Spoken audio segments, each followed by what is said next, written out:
Buenos días, bienvenidos a su café fiduciario de todos los jueves a las 7 de la mañana. Recuerden que este café es realizado por Piensas, su primer estructurador fiduciario, y es patrocinado por Suárez y Gómez Abogados, AESI, Asociación de Egresados de la Escuela Colombiana de Ingeniería Julio Garavito. Hoy nos acompaña Adriana Salazar, directora jurídica de Suárez y Gómez Abogados, especialista en Derecho Contractual y de los Negocios de la Universidad de Externado, con más de 8 años de experiencia en el sector inmobiliario y fiduciario. Gracias, Mónica, por la invitación. Me encanta estar en este espacio nuevamente y bueno, espero que sea de gran ayuda para este canal. Hoy hablaremos sobre el rol del beneficiario en el contrato fiduciario. Este es un tema que ha tenido bastante debate y pues qué más que tú, Adriana, tan especialista en este tema, para que nos desgloses un poco más acerca de este tema. Bueno, así es, Mónica. Vamos a hablar hoy y tocar un poquito de este tema que ha sido debatido en múltiples escenarios académicos y jurisprudenciales también. Antes de eso, como bien lo mencionabas, me gustaría hacer un poquito de énfasis en lo que hemos venido trabajando durante todos los cafés fiduciarios que se han visto o desarrollado en este maravilloso canal. Básicamente, la fiducia mercantil es un tipo de negocio. Recordemos que está regulado en el artículo 1226 del Código de Comercio y es un negocio jurídico a través del cual una persona que se llama fideicomitente y otra que se llama fiduciario, hay como una intervención de estas dos partes. Entonces, esta persona llamada fideicomitente transfiere los bienes a otra llamada fiduciaria. Entonces, aquí vemos dos cosas importantes. Uno es que hay una parte de que es un acto de confianza, como se ha denominado desde la antigüedad, ¿cierto? Es nuestra característica, un acto de confianza. Pero entonces este concepto que nos trae el Código de Comercio nos dice que es un negocio jurídico. Recordemos que el negocio jurídico propiamente dicho es una manifestación de esa voluntad de cada una de las personas para crear, modificar o extinguir derechos o obligaciones. Básicamente es el yo decir, me pongo de acuerdo contigo o hago una manifestación para poder crear, para poder extinguir, para poder modificar algún derecho. Entonces en esta concepto, en este desarrollo que ha existido, tenemos lo que es la transferencia del bien, que la transferencia de los bienes del fideicomitente es uno de los elementos más esenciales, digamos, que de este tipo de negocio jurídico. Entonces, cuando hablamos de transferencia es porque sale del patrimonio de la persona titular del derecho de dominio, pues de ese bien. Pero digamos que esa transferencia que se realiza al fiduciario no es una transferencia, por decirlo así, materialmente perfecta. ¿Sí? La quiero llamar de esa manera, no porque el negocio no sea perfecto o porque no se perfeccione el negocio, porque realmente sí se perfecciona, sino que este dominio o este derecho de dominio está limitado por ciertos aspectos. ¿Cuáles son los aspectos? Pues la misma norma la trae. Y es que la libre disposición, ¿cierto? Que es uno de los elementos de este derecho de dominio, esa libre disposición está limitada o condicionada a las instrucciones, condiciones, términos que fijen las partes y sobre todo el fideicomitente, porque el fideicomitente es el que muestra o el que da la ruta a través de la cual el fiduciario va a administrar o va a enajenar o qué va a hacer con el bien, ¿cierto? Entonces, lo que básicamente en términos prácticos es, yo fideicomitente, titular, dueño de un bien, le digo al fiduciario, haz esto con ese bien. ¿Qué es hacer esto? Adminístralo, enajénalo, dalo en garantía. Múltiples posibilidades que se pueden hacer con el negocio fiduciario como ya lo conocemos. Ahora, esto nos clasifica el negocio fiduciario como un negocio dentro que hay una transferencia o que es traslaticio de dominio, ¿vale? Aquí hay un tema y es que si bien estos bienes salen de este patrimonio y se transfieren propiamente al fiduciario, no constituye o no hace parte del patrimonio del fiduciario, sino que se crea esto que llamamos patrimonio autónomo, nuestra ficción jurídica, porque así se ha denominado, digamos que por nuestra jurisprudencia, es una ficción jurídica, porque básicamente no es ni persona jurídica ni es persona natural, sino es ese conjunto, ese ente a través del cual se integran los bienes, pero que puede ser sujeto de derechos y obligaciones. También surge un punto importante acá que ya también se ha desarrollado un poquito más a profundidad en otros cafés, que también los invito, por supuesto, a verlo, y les dejamos acá el link para que también lo recuerden, ¿no? Y es sobre el principio de transparencia fiscal que está regulado en el artículo 102 del Estatuto Tributario. ¿Y qué nos dice este principio de transparencia fiscal?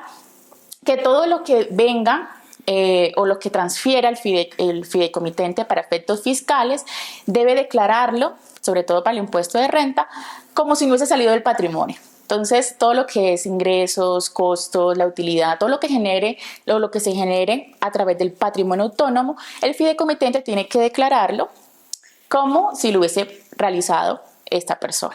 Entonces, esto es súper importante, es un tema que ya se ha debatido, que pues hay sus pros y sus contras también.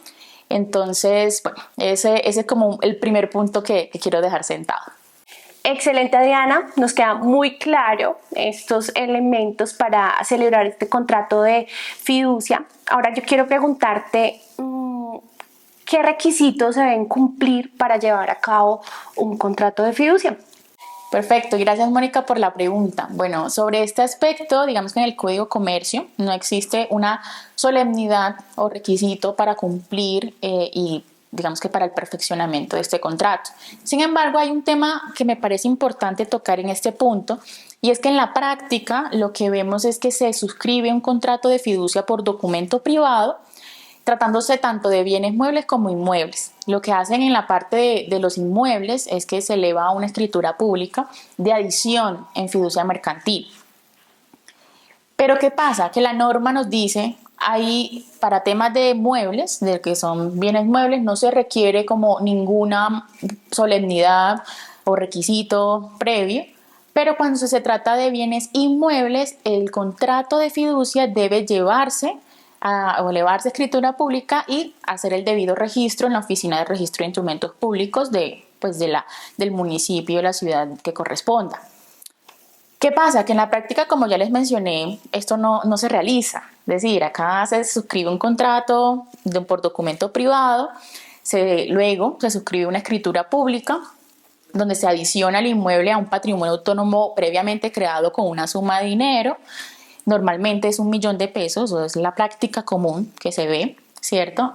Y se hace ese registro. Pero muy poco, por no decir nada, no he visto, digamos, que casos en los cuales se pueda suscribir la escritura pública protocolizando el contrato de fiducia. Entonces, lo que se dice en las escrituras, lo que siempre he visto es, se transfiere al patrimonio autónomo cuya vocería administradora es fiduciaria X, y así se eleva y se registra. Pero esto estaría un poco en contra de lo que nos dice también la norma taxativamente, y es que se transfiere al fiduciario, no al patrimonio autónomo.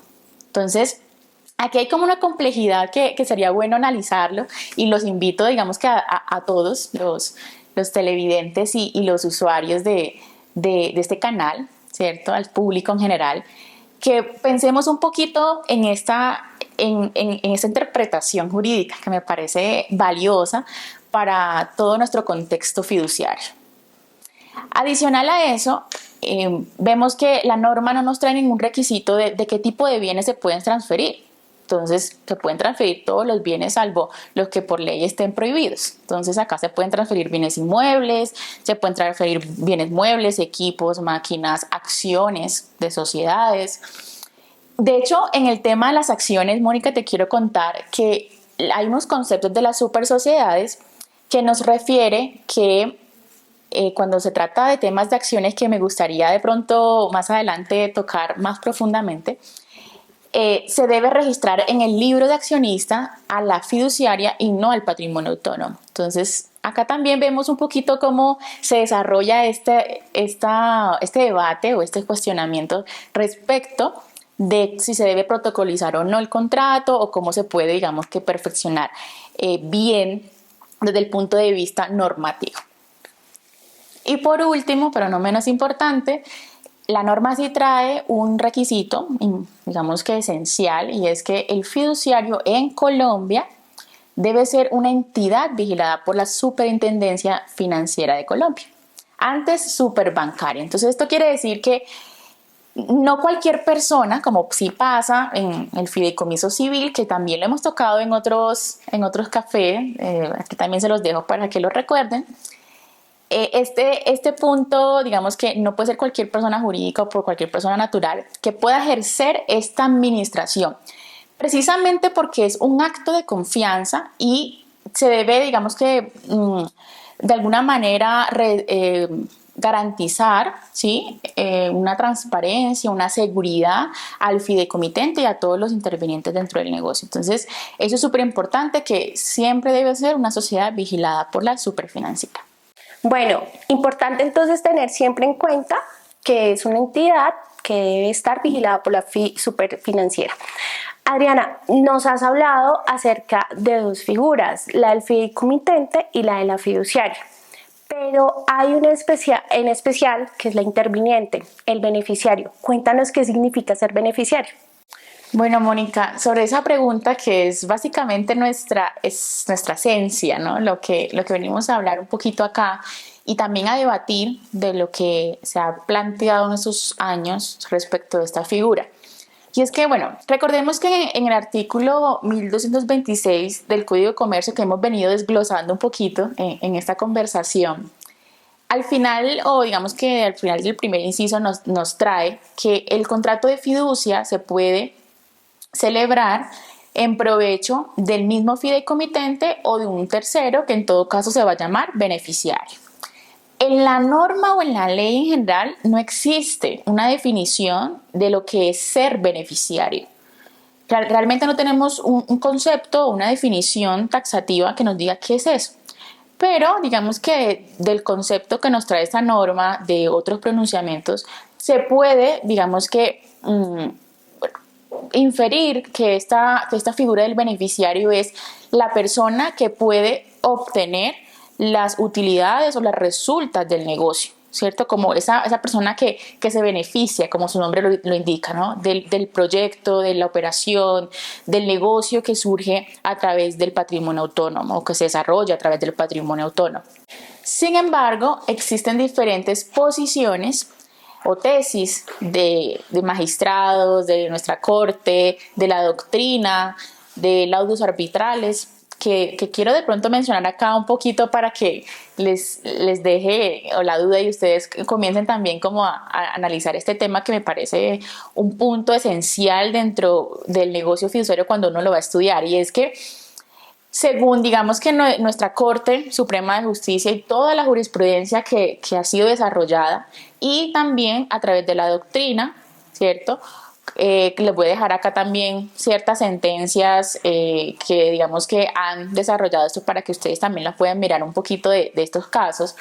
Y es que dice, según nuestra jurisprudencia, nuestra doctrina, el beneficiario no hace parte del contrato, no es propiamente parte del contrato.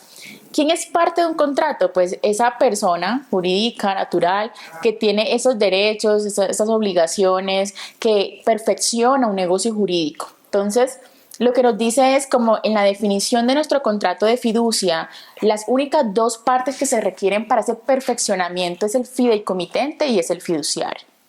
Entonces, solamente con la voluntad de estas dos figuras ya se perfecciona. Por lo tanto, el beneficiario no hace parte, no es una persona esencial para ese perfeccionamiento, para poder celebrar y que quede en firme el negocio jurídico, que es otra figura regulada en nuestro Código de Comercio. Esta tesis también, digamos que la sostiene o la apoya nuestros doctrinantes, el gran maestro Fernando Inestrosa, el doctor Azuero, que también sostienen que el beneficiario, digamos que no es un elemento esencial, ni tampoco, digamos que es una persona que pueda tener injerencia en ese perfeccionamiento o en esa celebración del contrato. Entonces, es como un tercero al favor del cual se hace una estipulación.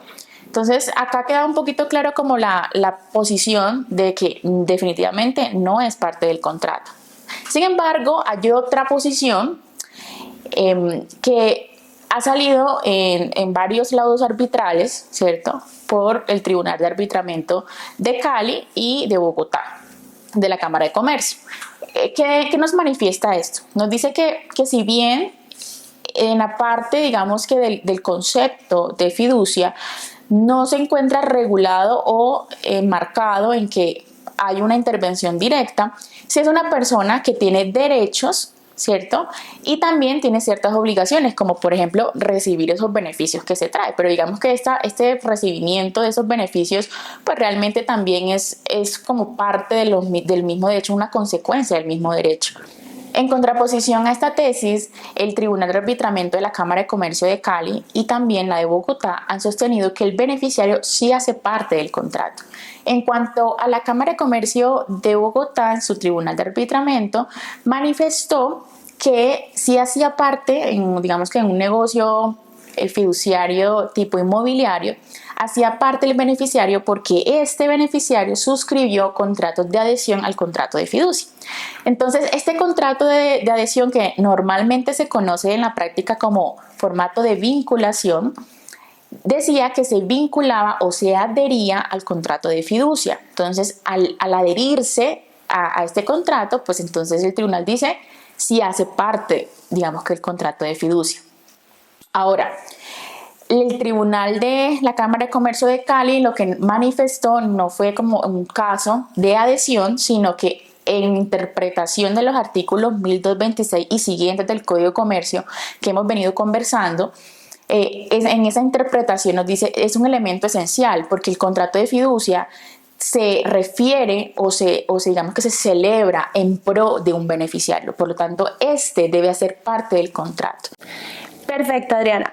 Sobre este aspecto, ¿por qué es importante saber si el beneficiario hace parte o no del contrato? Gracias por la pregunta, Mónica. Es sin duda una pregunta o el quid, digamos, que este asunto, ¿no? El por qué es esa importancia de si es beneficiario, si es parte o no. Entonces, básicamente es porque si el beneficiario es parte del contrato, el beneficiario puede demandar y está legitimado, lo que los abogados conocemos como legitimidad en la causa por activa, y es el beneficiario puede demandar a la fiduciaria por, digamos que cualquier incumplimiento en sus deberes o, por ejemplo, que no se le hayan atribuido al beneficiario sus derechos, sus utilidades. También puede demandar a la fiduciaria por múltiples asuntos de sus deberes de lealtad, sus deberes de debida diligencia. También puede solicitar informes de gestión, informes del desarrollo del proyecto, entre otros. Entonces, básicamente es el punto esencial y en la práctica es lo que merece la pena tener en cuenta, y es si es parte del contrato, definitivamente puede hacerlo. Si no es parte del contrato, pues digamos que ahí la jurisprudencia nos indica que no tiene esa legitimidad o esa facultad para hacerlo. Entonces, básicamente es eso en resumidas cuentas. Perfecto, Adriana. Ahorita nos hablabas acerca de una figura que se denomina estipulación a favor de otros. Cuéntanos un poco más acerca de esto. Claro que sí, Mónica. Te cuento de esta figura y también me gustaría tocar un poquito respecto de otra que digamos que a lo largo de los años se pudo haber confundido con la fiducia mercantil. Y hablamos sobre el mandato, que es un contrato en virtud del cual una persona encarga a otra realizar cierta gestión. Entonces, en su momento, hace muchos años, se creía que la fiducia mercantil era una especie de mandato. ¿Por qué se creía esto, Mónica? Porque como la transferencia de estos bienes se realiza al fiduciario, ¿cierto? Respecto o bajo unas condiciones, o el encargo al fiduciario de realizar cierta gestión. Entonces decían, eso es una especie de mandato. Pero aquí hay una diferencia grandísima, y es que dentro de la fiducia mercantil hay una transferencia propiamente dicha con las limitaciones o restricciones que ya habíamos hablado al inicio de este café. Pero se confundía mucho con ese tema del encargo, ¿no? Entonces, el mandato, que quede súper claro, es una figura totalmente diferente. No hay transferencia de dominio, lo que hay es un encargo. Y acá, en la fiducia mercantil, es una transferencia con cargo, sí, a realizar alguna gestión debida. Pero digamos que son figuras separadas y que deben mantenerse de esa manera. Ahora, La figura que tú me estás preguntando, que es la estipulación a favor de otro, es un instrumento, una herramienta que se encuentra en nuestro Código Civil, artículo 1506, en el cual se establece que las partes de un contrato podrán estipular derechos a favor de otra persona. Entonces, acá lo que nos dice es, yo en mi contrato puedo realizar o puedo establecer que voy a favorecer a una tercera persona. Y aquí es donde entra nuestra calidad de beneficiario.